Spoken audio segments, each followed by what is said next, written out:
நாங்கள் ஏதோ விதிவசத்தாலே பேச்சாளர்களாக மாறியவர்கள். நான் இவர்களை சொல்லவில்லை, முக்கியமாக என்னை சொல்லுகிறேன். கோயிலுக்கு கோபுரம் கட்டி அந்த கோபுரத்தினுடைய உச்சியிலே தங்க கலசத்தை வைப்பார்கள். அப்படி வைக்கப்படுகிற தங்க கலசத்தை தயாரிப்பதற்கு எத்தனையோ பேர் முயற்சி செய்வார்கள். எத்தனையோ பேருடைய பங்களிப்பு அந்த தங்க கலசங்களை கொண்டு போய் சேர்ப்பதற்கு இருக்கும். ஆனால் அந்த தங்க கலசங்கள் வைக்கப்பட்ட பிறகு அதிசயமாக திடீரென்று அடிக்கிற சுழல் காற்றிலே எங்கேயோ ஒரு மூலையிலே கிடக்கக்கூடிய அந்த குப்பையிலே இருக்கக்கூடிய ஒரு கடதாசி கூட காற்றில் பறந்து அந்த தங்க கலசத்துக்கு மேலே போய் அமர்ந்து விடுவதை நாங்கள் வாழ்க்கையிலே கண்டிருக்கிறோம். இன்றைக்கு அந்த உணர்வோடு தான் நான் பேசுகிறேன். இங்கே இருக்கிறவர்கள் எல்லாம் தங்க கலசங்கள், இதற்காக நியமிக்கப்பட்டு தயாரிக்கப்பட்டு வந்தவர்கள். இலங்கையினுடைய எங்கேயோ ஒரு மூலை கிராமத்திலே இருந்து இந்த பெரியவர்களுடைய உரையெல்லாம் கேட்ட காரணத்தினாலே அவர்கள் அடித்த அந்த காற்றிலே எழும்பி வந்து இந்த தங்க கலசங்களுக்கு நடுவராக இருக்கிற வாய்ப்பு இன்றைக்கு எனக்கு கிடைத்திருக்கிறது. இது முருகனுடைய அருளன்றி வேறொன்றும் இல்லை. கடந்த 2 ஆண்டுகளாக ஐயா அவர்கள் என்னை பலதரம் சந்தித்து சொற்பொழிவுக்கான எல்லா ஆயத்தங்களும் செய்து வைத்துவிட்டு இங்கே காத்திருந்தார். ஏதோ விதிவசத்தால் இந்த 2 ஆண்டுகளும் கூட என்னால் இந்த விழாவிலே கலந்து கொள்ள முடியவில்லை. அதனாலே இந்த முறை ஐயா என்னிடம் வருவார், என்னை பேச கேட்பார் என்று நான் ஒரு கிஞ்சித்தும் நினைத்திருக்கவில்லை. ஒத்துக்கொண்டு விட்டு வராத இவனுக்கு இனி என்ன வாய்ப்பு என்று நினைத்து என் மேல் கோபம் கொள்வார் என்று தான் நான் நினைத்திருந்தேன். அதிசயமாக அவர் யார் மரபில் வந்தவர் என்பது தெரிகிறபடியால் சொல்லுகிறேன். அதிசயமாக இம்முறையும் என்னை சந்தித்து நீங்கள் இந்த விழாவிலே வந்து கலந்து கொள்ள வேண்டும் என்று கேட்டு என்னை அழைத்து வந்திருக்கிறார்கள். இந்த மண்ணிலே, இந்த ஞான பூமியிலே என்னை உட்கார வைத்த அந்த பெருமைக்காக உங்கள் திருவடிகளை 1000 தரமாக நான் வணங்கி மகிழ்கின்றேன். அவர்கள் கீழே உட்கார்ந்து எங்களை மேலே உட்கார வைத்து பேச வைத்திருக்கிறார். ஔவையார் சொன்னார், திருவள்ளுவர் சொன்னார், மேலிருந்தும் மேலல்லார் மேலல்லர், கீழிருந்தும் கீழல்லார் கீழல்லவர் என்று ஒரு குறள். மேலே உட்கார்ந்திருக்கிறோம் என்பதற்காக நாங்கள் மேலானவர்கள் என்று அர்த்தம் இல்லை. கீழே உட்கார்ந்திருக்கிறார்கள் என்பதற்காக அவர்கள் கீழானவர்கள் என்று அர்த்தம் இல்லை என்று அன்றைக்கு திருவள்ளுவர் இந்த மேடையை நினைத்துத்தான் இந்த குறளை சொல்லியிருப்பாரோ என்று நான் நினைக்க வேண்டி இருக்கிறது. பெரியோர்களே, இந்த மண்ணையும் மக்களையும் பார்க்கிற பொழுது என் உள்ளம் கசிகின்றது. வாரியார் சுவாமிகளை நான் சொன்னது போல தூர இருந்து பார்த்து, பிறகு கொஞ்சம் கிட்டே பார்த்து, அதற்கு பிறகு காரைக்குடி கம்பன் விழாவிலே அவர் தலைமையிலேயே பேசுகிற ஒரு பெருவாய்ப்பு எனக்கு கிடைத்தது. அந்த வாரியார் சுவாமிகள் வாழ்ந்த மண்ணில், பிறந்த மண்ணிலே ஒரு வழக்காடு மன்றத்துக்கு நான் நடுவராக இருக்கிறேன் என்பதை இந்த நிமிடம் வரை என்னால் நம்ப முடியாமல் இருக்கிறது. இந்த வாய்ப்பை தந்த அத்தனை பேருக்கும் உங்களுக்கும் என்னுடைய நன்றியறிதலை முதலிலே தெரிவித்துக் கொள்கிறேன். நம்முடைய சைவ சமயம் மிகப்பெரிய சமயம். இந்த சமயத்துக்கு நிகரான ஒரு சமயம் உலகத்திலே இருக்குமா என்று கேட்டால், என்னை பொறுத்தளவிலே, எனக்கு தெரிந்த அளவிலே, என் அறிவுக்குட்பட்ட அளவிலே சைவ சமயத்துக்கு நிகரான ஒரு சமயம் உலகத்தில் எங்கும் இல்லை என்பதுதான் என்னுடைய கருத்து. இதை நான் சொல்வதால் மாற்று சமயங்களை நான் தாழ்த்துகிறேன் என்று யாராவது நினைத்தால் அது தவறு. என்னுடைய சமயம் உயர்ந்தது என்று சொல்லுகிற உரிமை எனக்கு உண்டு. என்னுடைய தாய் அழகானவள் என்று நான் சொன்னால் அதற்கு அப்படியானால் என் தாய் அழகில்லையா என்று கேட்கிறவன் முட்டாளாக இருக்க முடியுமே தவிர நான் முட்டாளாக இருக்க முடியாது. அவன் அப்படி நினைக்கிறான் என்பதற்காக என் தாயினுடைய அழகை நான் சொல்லாமலும் இருக்க முடியாது. அதனால் சமய பேதங்கள் என்கின்ற அந்த எல்லையிலே நான் ஒரு நாளும் அகப்பட்டதில்லை. தெய்வம் பல பல சொல்லி பகை தீயை வளர்ப்பவன் மூடன், உய்வதனைத்திலும் ஒன்றாய் எங்கும் ஓர்பொருளானது தெய்வம் என்ற பாரதியினுடைய கூற்றிலே நம்பிக்கை வைத்திருக்கிறவன் நான். அந்த நம்பிக்கையோடு தான் சொல்லுகிறேன், நம்முடைய சைவ சமயத்திற்கு நிகரான ஒரு சமயம் இந்த உலகத்திலே இருக்க வாய்ப்பில்லை. எல்லா சமயத்தவர்களும் தங்கள் தங்கள் சமயத்தை இப்படித்தான் சொல்கிறார்கள் என்று சில பேர் நினைப்பீர்கள். நான் அப்படி என் சமயத்தை புகழ வேண்டும் என்பதற்காக இதை சொல்லவில்லை. இந்த உலகத்திலே சமயம் என்பது ஒரு மனிதனுக்கு எதற்கு தேவை, சமயம் நமக்கு எதை தரப்போகிறது என்ற கேள்வி இருக்கிறது. குறிப்பிட்ட பாடங்களை படித்தால், வைத்தியம் படித்தால் வைத்தியம் செய்யலாம், சட்டம் படித்தால் கோர்ட்டில் போய் வழக்காடலாம், பொறியியல் படித்தால் கட்டிடம் கட்டலாம். அப்படி சமயம் படித்தால் நமக்கு கிடைக்கப் போகிற பயன் என்ன? இந்த கேள்வியை நாம் சிந்தித்தாக வேண்டும். சமயம் படித்தால் என்ன செய்ய முடியும் என்ற கேள்விக்கு என்ன பதில் என்றால், மற்ற எந்த கல்வியும் தராத ஒன்றை இந்த சமயம் என்கின்ற கல்வி நமக்கு தரும். அது என்னவென்றால் ஆன்ம விடுதலை. இந்த ஆன்ம விடுதலையை பெற வேண்டுமானால் வேறு எந்த கல்வியாலும் பெற முடியாது, நம் சமய கல்வியால் தான் பெற முடியும். இது எல்லா சமயத்துக்கும் பொதுவான ஒரு செய்தி.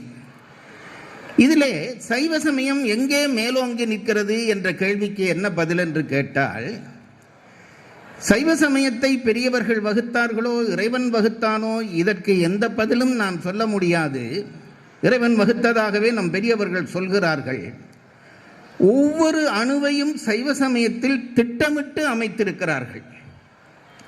இறைவனுடைய வடிவம், நம்முடைய தத்துவங்கள் 36 தத்துவங்கள், அதுபோல ஆலய வடிவங்கள், அதிலே செய்யப்படுகிற சரியை கிரியை யோகம் ஞானம் என்று சொல்லப்படுகிற வழிபாட்டு முறைகள், இவை எல்லாம் எப்படி இவ்வளவு அழகாக அமைந்திருக்கின்றன என்பதை நாம் நினைத்தும் பார்க்க முடியாத அளவுக்கு சைவம் உயர்ந்திருக்கிறது.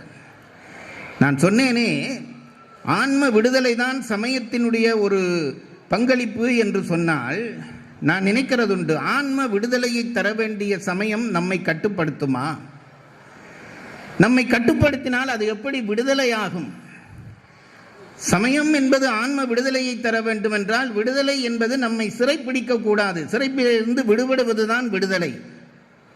ஆனால் இன்றைக்கு இருக்கிற பல சமயங்கள் என்ன செய்கின்றன என்று கேட்டால், ஆன்ம விடுதலையை தர வேண்டிய அந்த சமயங்கள் பல கட்டுப்பாடுகளை விதித்து விதித்து விதித்து விதித்து அந்த ஆன்மாக்கள் வெளியிலே தனக்குள்ளே விடுதலை பெறுவதை விட வெளியிலே கூட விடுதலை பெற முடியாத அளவு செய்து விடுகின்றன. சைவ சமயத்திலே அந்த குறைபாடு இல்லை. விடுதலை என்றால் சைவ சமயம் காட்டிய விடுதலையை நாம் நினைத்தும் பார்க்க முடியாது. அத்தனை சுதந்திரம் சைவ சமயத்திலே உண்டு. சில பேர் சொல்வார்கள், உங்களுடைய கோயில்களிலே தான் போய் பாருங்கள், சைவ கோயிலிலே தான் போய் பாருங்கள். ஒருவர் கோயிலுக்கு வருவார், இன்னொருவர் புறப்பட்டு போவார், இன்னொருவர் பிரசாதம் வாங்கி சாப்பிடுவார், இன்னொருவர் பிரதிஷ்டை பண்ணுவார், இன்னொருவர் தேவாரம் பாடுவார். ஒரு ஒழுங்கு கிடையாது. எல்லாரும் ஆளுக்கொன்று செய்து கொண்டிருக்கிறார்களே, இந்த சமயத்தை எப்படி ஒரு கட்டுப்பாடான உயர்ந்த சமயம் என்று சொல்வது என்று கேட்பார்கள். அதற்கு மேலாக மாற்று சமயத்தையும் அதற்கு உதாரணமாக காட்டுவார்கள். கிறிஸ்தவ தேவாலயங்களிலே போய் பாருங்கள், 9 மணிக்கு பூசை என்றால் 9 மணிக்குத்தான் மக்கள் வந்து சேர்வார்கள். எல்லோரும் முழங்காலிலே உட்கார வேண்டும் என்றால் எல்லோரும் முழங்காலிலே உட்காருவார்கள். தலையிலே பெண்கள் மொட்டாக்கு போட வேண்டும் என்றால் எல்லாரும் போட்டுக்கொள்வார்கள். பாதிரியார் பிரசங்கம் செய்யும் வரையும் பூஜை செய்யும் வரையும் காத்திருக்க வேண்டும் என்றால் எல்லாரும் காத்திருப்பார்கள். பூஜை முடிந்தது போகலாம் என்றதும் எல்லாரும் போய்விடுவார்கள். அந்த கோயிலிலே ஒரு ஒழுங்குண்டு. நம் சைவ சமய கோயில்களிலே அப்படி இல்லையே என்று சில பேர் நம்முடைய சமயத்தினுடைய குறையாக அதை சொல்வதை நான் கேட்டிருக்கிறேன். ஆனால் அது குறையல்ல, அதுதான் சைவ சமயத்தினுடைய நிறை என்பது என்னுடைய அபிப்பிராயம். இது சும்மா ஐயா ஒரு ஒரு ஒரு ஒரு புகழ்ச்சிக்கு சொல்லுகிறார் அல்லது இட்டுக்கட்டி சொல்கிறார் என்று நீங்கள் நினைக்கலாம். நான் சொல்லுகிறேன், இந்த உலகத்திலே இருக்கிற ஒவ்வொரு மனிதனும் வேறு வேறு நிலையிலே இருக்கிறார்கள். என்னை போல மாது இல்லை, மாதுவை போல சரவணன் இல்லை, எங்களைப் போல புகழனார் ஐயா இல்லை. ஒவ்வொருவரும் வேறுபட்டிருக்கிறோம். இன்னும் சொல்லப்போனால் ஒரு கணவன் மனைவி கூட 100% ஒன்றான நிலையிலே இல்லை. இதுதான் உலகம். அதனால்தான் இந்த உலகத்திலே இருக்கிற மனிதர்கள் தோற்றத்தாலே ஒவ்வொருவரும் வேறுபடுகிறார்கள். நான் என்னை போல ஏன் மாது இல்லை என்றால், நான் வேறு மாது வேறு. என்னுடைய அகம் மாறுபடுவதனாலே புறம் மாறுபடுகிறது.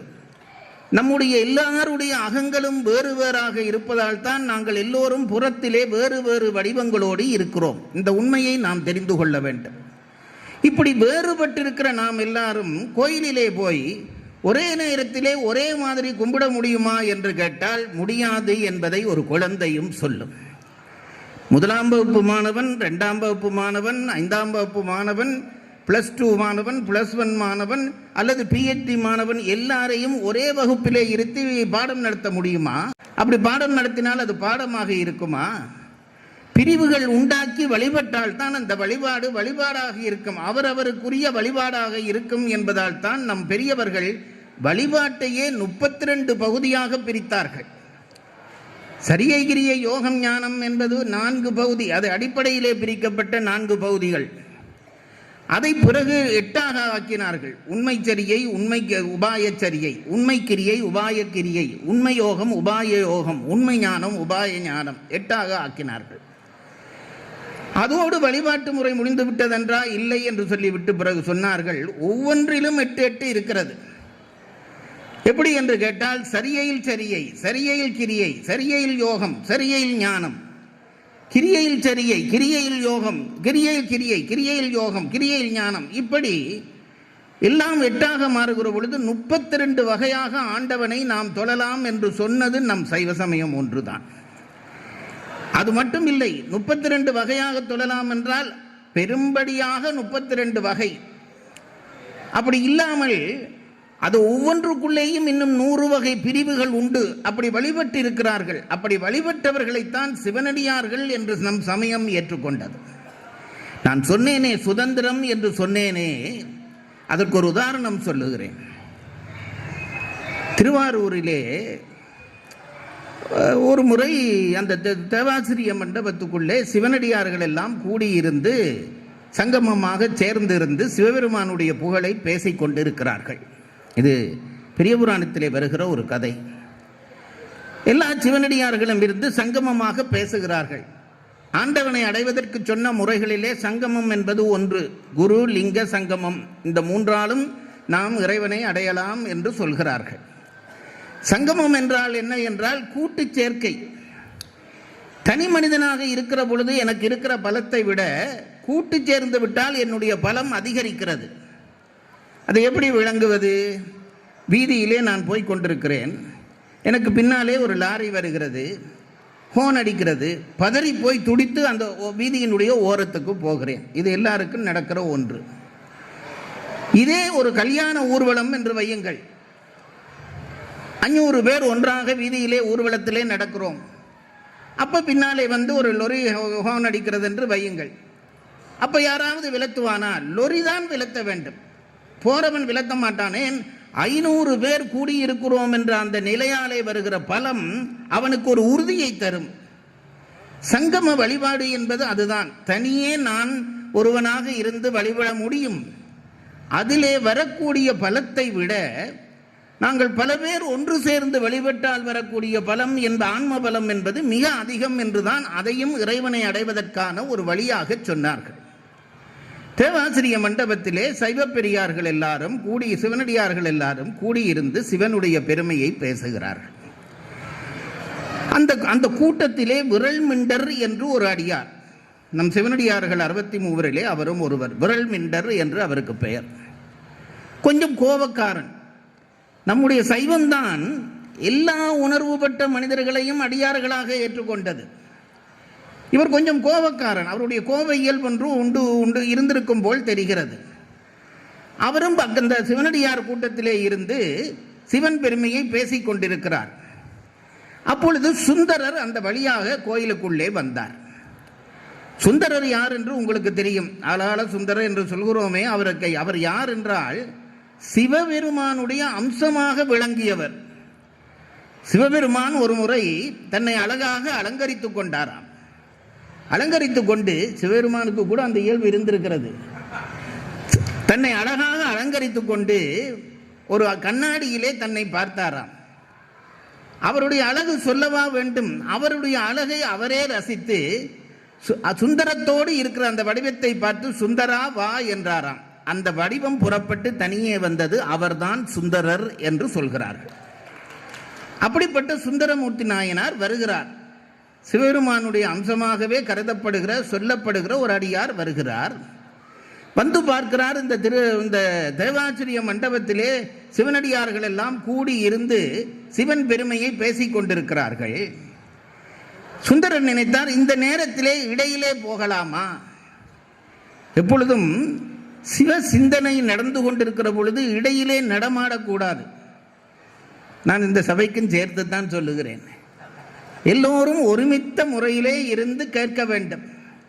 இப்போ சுந்தரர் வந்தார். சுந்தரர் என்ன நினைக்கிறார், ஐயோ இவ்வளவு பெரிய சிவனடியார்கள் எல்லாம் உட்கார்ந்து இருக்கிறாரே, நம்முடைய சொற்பொழிவாளர் ஐயா இருக்கிறாரே, பூலனார் ஐயா இருக்கிறாரே, இவர்களுக்கெல்லாம் ஒரு வணக்கம் சொல்லிவிட்டு கோயிலுக்குள்ளே போகத்தானே வேண்டும் என்று சுந்தரர் நினைத்தார்.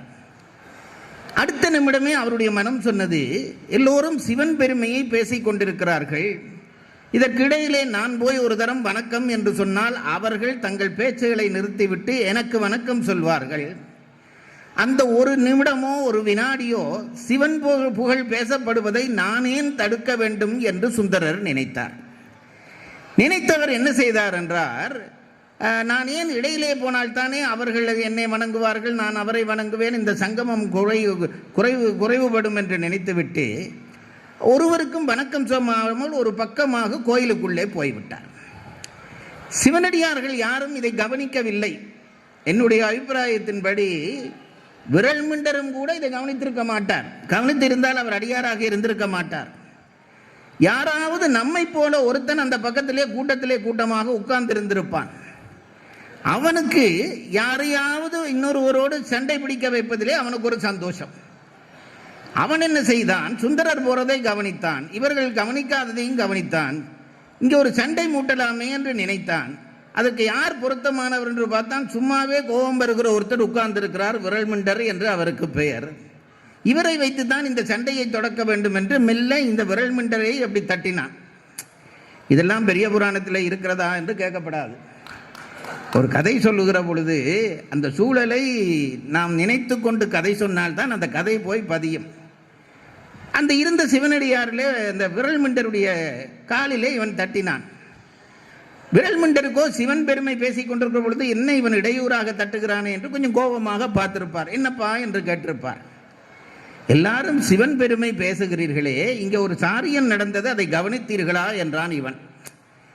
அந்த வேணுமென்று ஒரு ஆர்வம் தூண்டுகிற மாதிரியிலே ஒரு பிழை நடந்தது, கவனித்தீர்களா என்றான். அப்பவும் விரல் மிண்டருக்கு ஆர்வம் வந்திருக்காது. என்னப்பா என்ன பிழை, சீக்கிரம் சொல்லு, சிவன் பெருமை கேட்க வேண்டும் என்றிருப்பார் அவர். இவன் சொன்னான், நீங்கள் எல்லாம் சிவனுடைய பெருமையை, சிவனடியார் பெருமையை பேசுகிறீர்கள். இப்போ ஒருத்தன் கோயிலுக்குள்ளே போனான், சிவனடியார்களுக்கு ஒரு வணக்கம் கூட சொல்லவில்லை.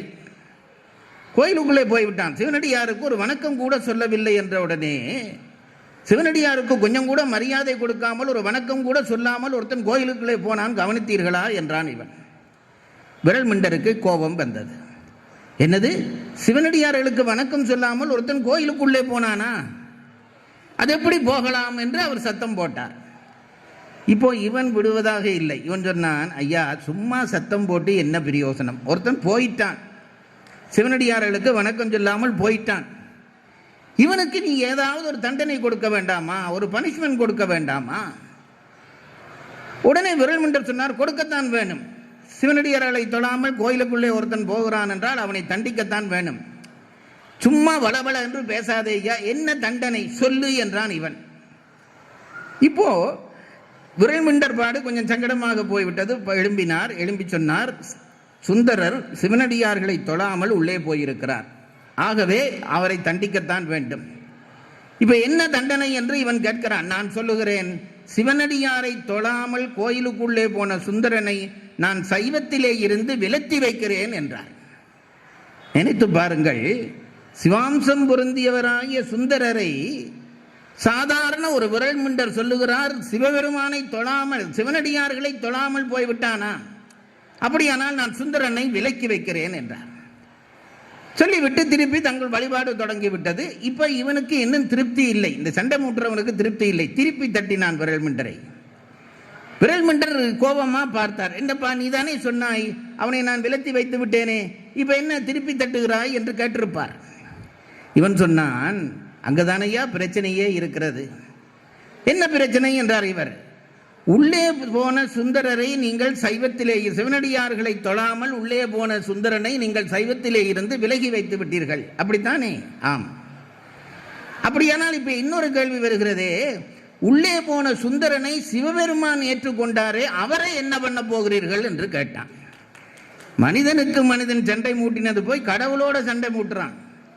உள்ளே போன சுந்தரரை சிவபெருமான் ஏற்றுக்கொண்டாரே, அவருக்கு என்ன செய்ய போகிறீர்கள் என்ற உடனே விரல்மிண்டர் என்ன சொன்னாராம் எழும்பி நின்று, அப்படியா போன சுந்தரனை சிவன் ஏற்றுக்கொண்டாரா?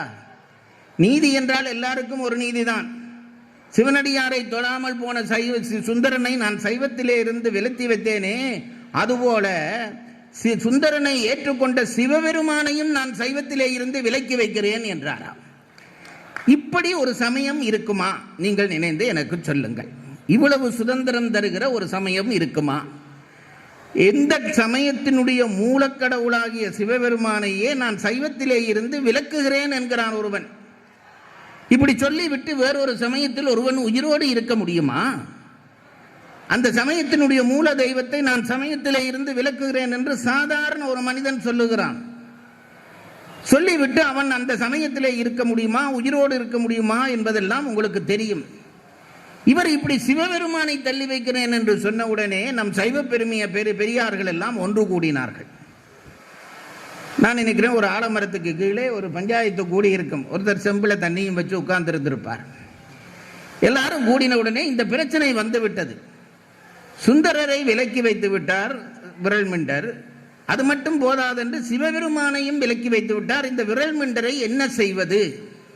இதற்கு ஒரு தீர்ப்பு வேண்டும் என்று எல்லாரும் சிவனடியார் அந்த பஞ்சாயத்திலே இருந்த சைவ பெரியார்களை கேட்டார்கள். அவர்கள் கூடி ஆலோசித்து விட்டு சொன்னார்கள், சைவ சமயத்திலே இப்போதைக்கு 63 தொகுதி இருக்கிறது. இந்த 63 தொகுதிக்கும் ஒவ்வொருத்தரை நான் நியமிக்க வேண்டும்.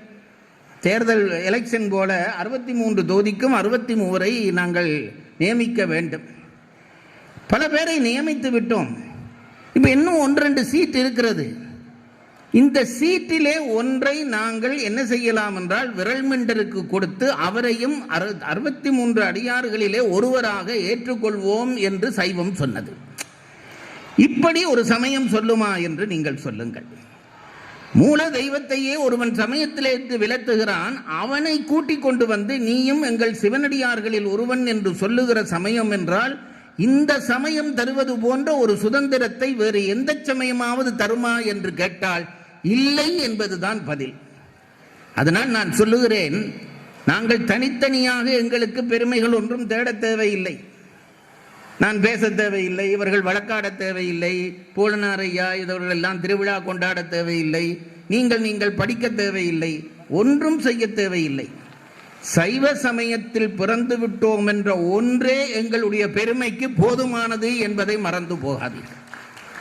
சைவ சமயத்தில் பிறந்து விட்டோம், அது ஒன்றே எங்களுக்கு போதுமானது. அந்த சமயத்திலே தான் நம்முடைய பெரியவர்கள் என்ன செய்தார்கள் என்று கேட்டால், எல்லாவற்றையும் வரையறை செய்தார்கள் என்று சொன்னேனே. நம் சைவ சமயத்துக்கு இருக்கிற பெருமை என்னவென்று கேட்டால், பெருமைகளிலே இன்னொன்று என்னவென்று கேட்டால், காலாகாலமாக இந்த சமயத்திலே யாரோ ஒரு ஞானி தோன்றி இந்த சமயத்தை செம்மைப்படுத்தி கொண்டே இருக்கிறார். எனக்கு தெரிந்த அறிவை கொண்டு சொல்லுகிறேன், இயேசுநாதருக்கு பிறகு கிறிஸ்தவத்திலே அவரளவு வலிமை பெற்ற ஒரு தலைவர் தோன்றவில்லை. நபிகள் பெருமானுக்கு பிறகு இஸ்லாமிலே அவரளவு வலிமை பெற்ற ஒரு தலைவர் தோன்றவில்லை. பௌத்த மதத்திலே புத்தருக்கு பிறகு அவரளவு தோன்றிய ஒரு வலிமை பெற்ற தலைவர் தோன்றவில்லை. ஆனால் நம்முடைய சைவ சமயத்திலே இன்னாருக்கு பிறகு இன்னார் தோன்றவில்லை என்று சொல்லவே இடமில்லாமல் இந்த நூற்றாண்டிலும் கூட நம்முடைய அடியவர்கள் தோன்றிக்கொண்டே இருக்கிறார்கள். அத்தகைய அடியவர்களிலே ஒருவர் பிறந்த மண் தான் இந்த மண் என்பதை நான் பெருமையோடு பதிவு செய்து கொள்ள விரும்புகிறேன். வாரியார் சுவாமியை இந்த மண்ணிலே வந்தபடியால் அவரை புகழ வேண்டும் என்று நான் புகழவில்லை. இனி வாரியார் வந்து எனக்கு ஒன்றும் தரப்போவதும் இல்லை, நான் வாரியாருக்கு ஒன்றையும் கொடுக்கப் போவதும் இல்லை. வாரியார் சுவாமிக்கு இருந்த பெருமை என்னவென்றால், சமயத்தை பேசினார் என்பதல்ல, பேசினபடி வாழ்ந்தார் என்பதுதான் வாரியார் சுவாமியினுடைய பெருமை.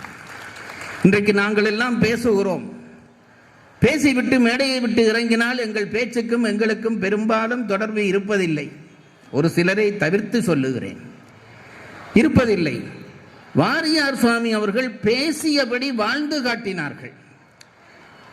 வாரியார் சுவாமி செய்கிற சிவபூசையை பார்ப்பதற்கென்று எத்தனை பேர் போட்டி போடுவார்கள் தெரியுமா?